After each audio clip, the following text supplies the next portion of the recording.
Alright guys, if you are a fan of my regular videos like the trophy truck build or the first starts or the forklift, you are not going to enjoy this video. This is a very boring how-to technical video that's really only going to be applicable for people who have a Ford Escape with a transmission that they have to remove. So let me show you the issue that I'm having. Alright, what we have here is a 2014 Ford Escape. This particular one has a 1.6 liter EcoBoost and it is all-wheel drive. The transmission will have to be pulled from this. I don't know if you can tell very well, but it has a pretty massive transmission leak. And it appears to me that it's coming from the where the torque converter meets the transmission, perhaps that front oil pump seal, but it is somewhere in there that will necessitate pulling out the entire transmission. This is not a job that I've been looking forward to. This is going to be annoying, especially because it is all-wheel drive and we have a transfer case to remove. I will have to remove both of the front axles, which is very annoying as well, but it has to be done. So I've got the factory service manual and I'll go through it step by step so that if you're stuck in the same position and you have to, hopefully this video helps. Alright, so this is how it's going to work. Basically, I'm going to give you the instructions for each step along the way, assuming that you know how to do those steps, and then if there's anything weird or any problems that I run into, I'll explain that in detail too.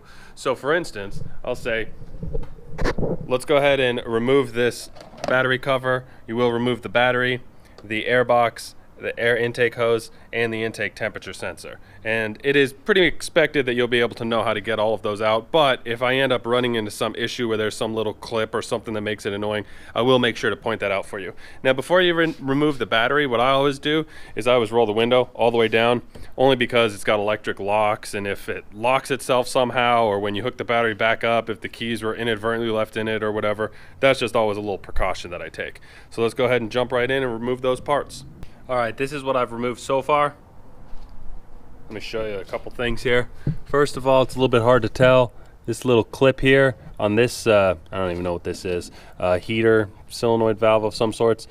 This goes into the side of the battery box. That was a little bit annoying to remove. This had two Phillips screws on the side. That was again on the side of that battery box. The next step is going to be the 4 bolts on the battery tray right here.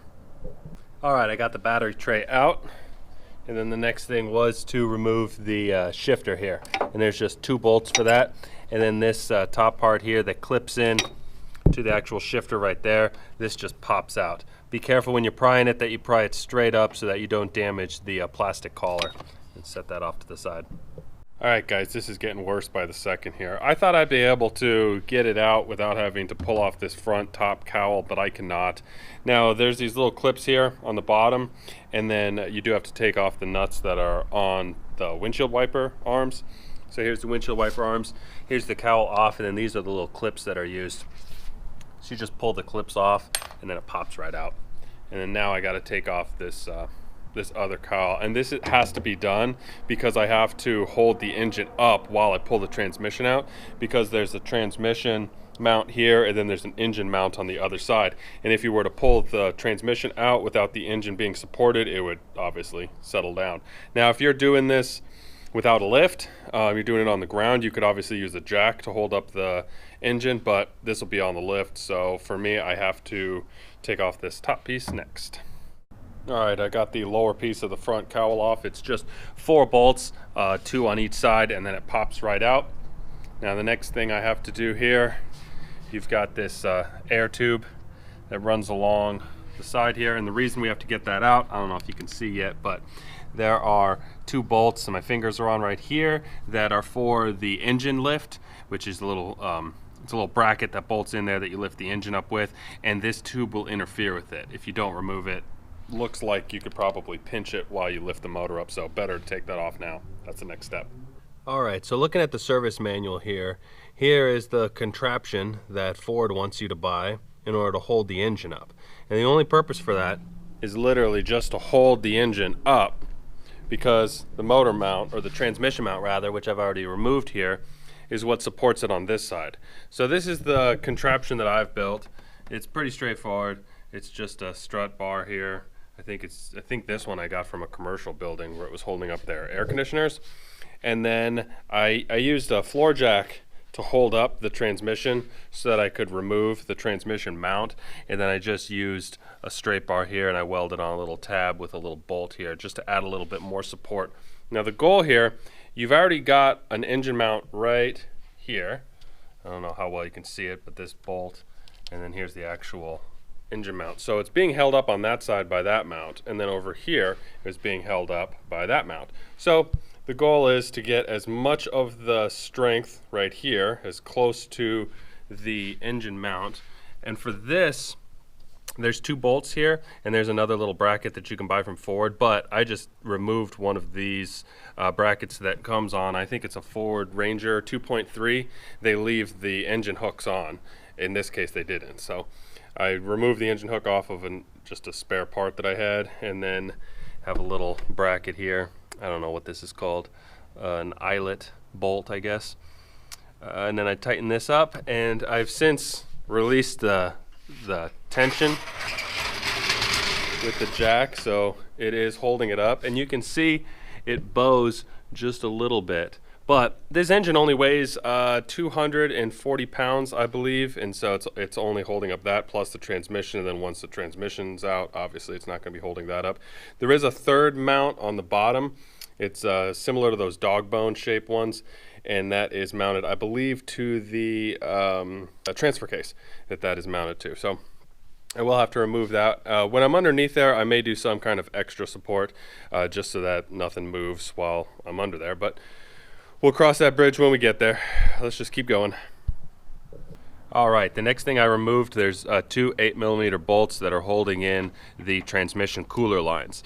Once I pulled those lines out, I used just a spare parts bin that has different caps, and I plugged off the 2 tranny cooler lines. After that, the actual transmission cooler is right here. There's a bolt right here, and then on the other side, you can't really see, there's a second bolt. I'm going to remove both of those to set the trans cooler off to the side. This is going to be a little bit tough to see, but the top of the bell housing here has a couple of bolts. Let's see here, get my finger on it right there. There's 2 of them that are on the top of the bell housing, and these are the only 2 that you need to get to from the top. So these 2, and then we're going to remove the starter next. All right, we've made it to the underside. The bottom cover does have to be removed, and then I just removed this piece here. This is a turbo hose. This one bolt right here goes right there. And then the next thing we have to do is pull out that starter, which you can kind of see right there. So there's 3 bolts to the starter. All of them are on the transmission side, and then of course the electrical connections on the back. All right, I got the starter out. You see there's 3 bolts. This top one and this bottom one I get to from underneath, and then this one over here I get to from the top, and then there's just 2 bolts for the electrical connections. And boy, there is not a lot of room. So after you pull out the starter, you've got this little rubber cap here, and this sits right here, like so. And this is what you need to remove in order to get to the torque converter bolts. So I'll see if I can do that next. So right now I'm removing these 2 nuts. This is the radiator hose.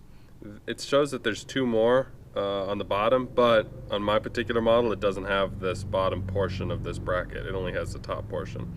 So I went ahead and removed those, but I can't show you on, there's just not enough room inside the engine bay, so I'm showing you on the computer here. So this is that rubber piece that I just showed you, and then the next step here is going to be to remove the torque converter bolts, but it's just so difficult to show you on the vehicle. I wanted to show you here first. Now here it's showing that you mark it. You mark one of them, that way you put them back in the exact same spot. There are 4 of these.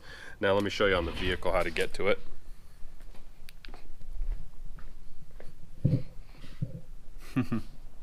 So it's tucked in. Golly, this is so hard.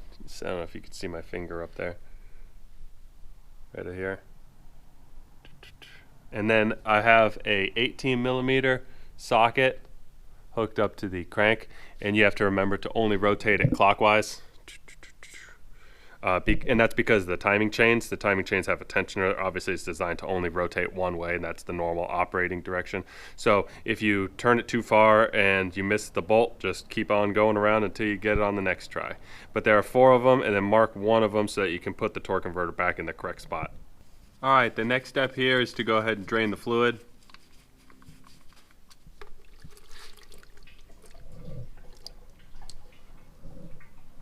Alright, the next step is to remove the drive shaft, the rear drive shaft. And what I've been doing in order to rotate it, because you can only access 2 or 3 bolts at a time, is I come back over here where you've got your shift lever, and I put it into neutral, crawl underneath the car, rotate it, come back out, put it back into park, take the bolts off, then repeat until you can access all of them. It's very annoying, but that's what I'm doing. Alright, this is a nightmare that we got to remove next. It's a little heat shield that goes on top of the transfer case. So there's 3 bolts to it. I'm showing you here in the manual because there's just no way to show it on the vehicle. I'll show it to you after I pull it off. And then after that, there's a vent tube for the transfer case, and so you just have to unclip it on the bottom. And I'll show you those again once they're off the vehicle. Alright, so this is the cover that goes over the top of the T-case there. These are the 3 bolts that are super difficult to get to. One other thing that I removed, as you can see, I'm starting to develop a nice pile of parts here, is this, the intake tube. That's pretty self-explanatory. It's underneath the turbo here. Let's see how it's looking right now. This is where the turbo tube came from, right here to right here. This is obviously our transfer case that we have to pull out. And so the next step is going to be, I do have to pull out the right side half shaft. So I'll do that next. Alright, I loosened the axle nuts on both sides, and I did that by having my wife hop in and press the brakes on. That way it keeps the stress off the transmission. I'm going to be doing the right side first so that I can then pull out the right side half shaft so that I can then get the transfer case out, and then I'll do the driver's side. Alright, over here on the passenger side, this here is the lower ball joint. You're going to unbolt that right here from the spindle, and then use a hub puller to push the axle out. And then once it starts to go, then you're just going to swing it away, pull the axle out, and then it should slide right out. And there are 2 bolts right there, 1 and 2, and those go to, where is it here? That strap right there. So go ahead and pull that off, and then it should slide right out. Alright, I got the transfer case off. It was a pain. There's 3 bolts on the bottom. Those are super easy to get to. There's 2 bolts on the top. This one's pretty easy to get to. This one's a nightmare. The way I did it, I had to use this wrench. I had to get it to fit on, and then on the top loop, I hooked in this, and then I ran this towards the back of the vehicle through the cross member, and then pulled on it enough to get that leverage to break it free. And then it was relatively simple. But that was the next step. So next thing I'm going to do is remove the axle from this side, and it's pretty straightforward. Again, same as the other side. Get this nut off. I've already loosened it, and then it's this 1 bolt. Pop the lower control arm down, undo this 1 bolt here that's holding the brake line just to give it a little bit more space, and then use the hub mounted half shaft remover tool. So let's knock this out. Alright, I've got the axle out. Came out pretty easy. And then on the back side here, I did go ahead and take out the bolts between the engine and the transmission. You can see it's starting to split. Next thing I'm going to do is remove this little subframe piece right here. 2 bolts, or 3 bolts I guess. 1, 2, 3. And then we should be able to pop her out. Success! Now the transmission is out, and luckily I was able to find out what the issue was relatively quick. Take a look at the flex plate. It is cracked in multiple spots. Here, here, here, here. There's a chunk missing out of it, and I can see the little piece. Oh, you can see it in there. It is floating around. So I'll need a new flex plate, and then if you see how it's a little bit grooved on the crankshaft here, I don't want to flip it around because it's still full of fluid, but the pilot, I guess it's not a pilot bushing, but the front of the throwout bearing that sits inside of the crank is a little bit worn out. So that tells us that the torque converter was wiggling. So the torque converter wiggling ever so slightly as it's rotating is going to cause the front seal to leak. So we were getting leakage from the front seal out here caused from a broken flex plate. So if I'm lucky, I'll be able to make out of this with just a new flex plate and a new front seal. I should probably buy a converter as well. I'll take a look at what the manual says for the specs on the input there. But yeah, well, got the tranny out and figured out the problem, so getting there.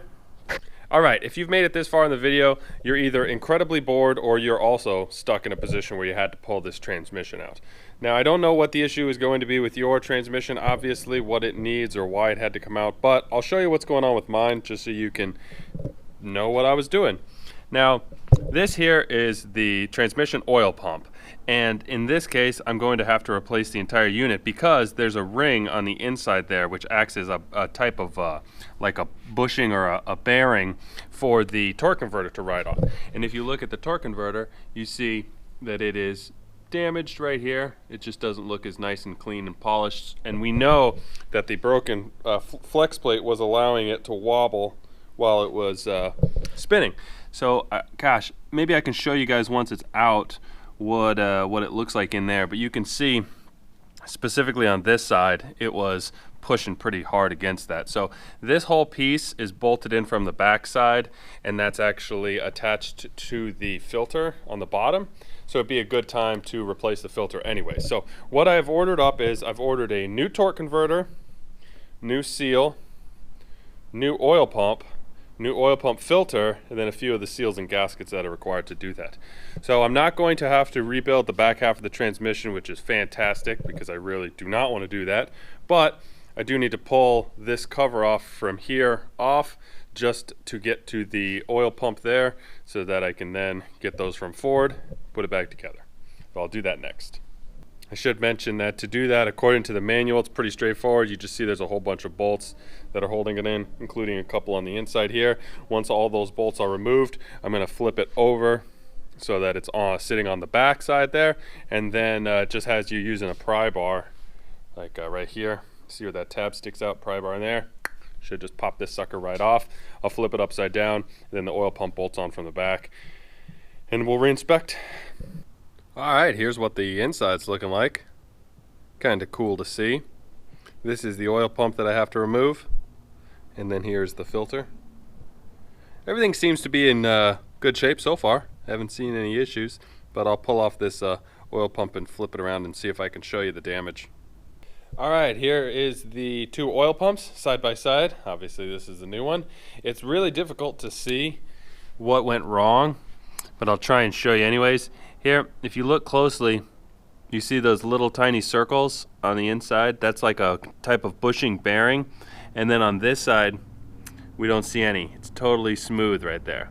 See, I guess you can see them both in this shot here, side by side.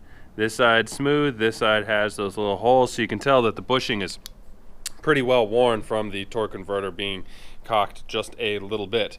So this will be pretty straightforward to install. I have a new filter for it, transmission filter. It has a magnet here, but it also has a secondary magnet that the other one did not have. It just had a little plastic area there. So that must be a new design. Torque converter, new flywheel, and it's just gonna be real straightforward. Put it back together. I'm gonna bolt the oil pump back in, put this plastic piece back where it goes, flip it over, use some type of a sealant there, probably the ultra gray gasket maker, and then put the torque converter back in it and throw it in. So if you've made it this far, you'll understand how to put this transmission back together, if in fact that is the same problem that you're having. So I'm not going to show you that, but I will show you if there are any issues as I'm putting all this stuff back in here. So let's go. All right, here are the flex plates side by side. You can see some of the damage up close on this one. And then over here, this is an extremely unusual thing to happen with these flywheels. I've only seen this happen once before, and it was on an older Chevy small block. I've never seen anything with this low mileage have that failure, but hopefully we won't have that issue on the next one. Alright, I've got the new flywheel installed. I have a flywheel wrench, but it's a universal one, and so I ended up using the old flywheel, and I just bolted it to a hole to keep the top one from moving when I was torquing it down. It was 18 foot-pounds all the way around, and then 22 foot-pounds. Of course, you're going in like a triangle pattern and then the opposite triangle pattern. And then after that, it was a 90-degree turn on each of them. So you can see I marked the flywheel, and then I marked the bolts so that I could get the 90 degrees correct on all of them.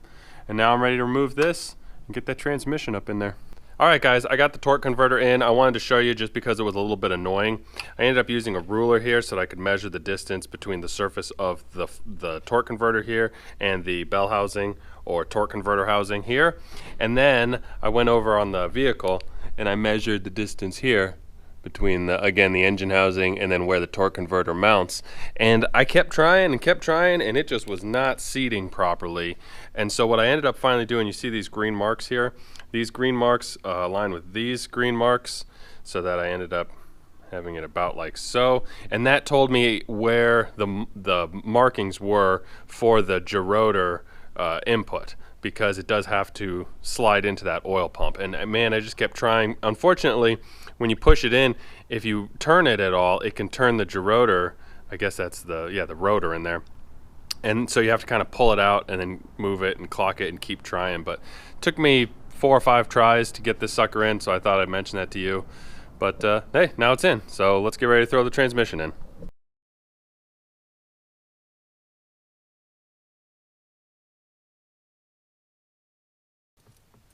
Alrighty, let's see how she does. Starts good.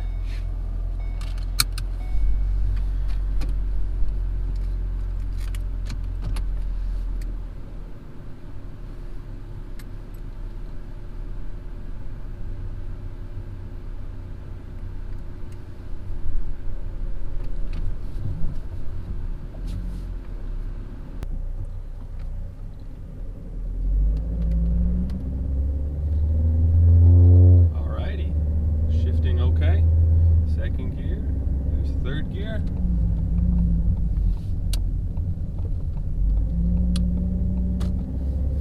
Back in second.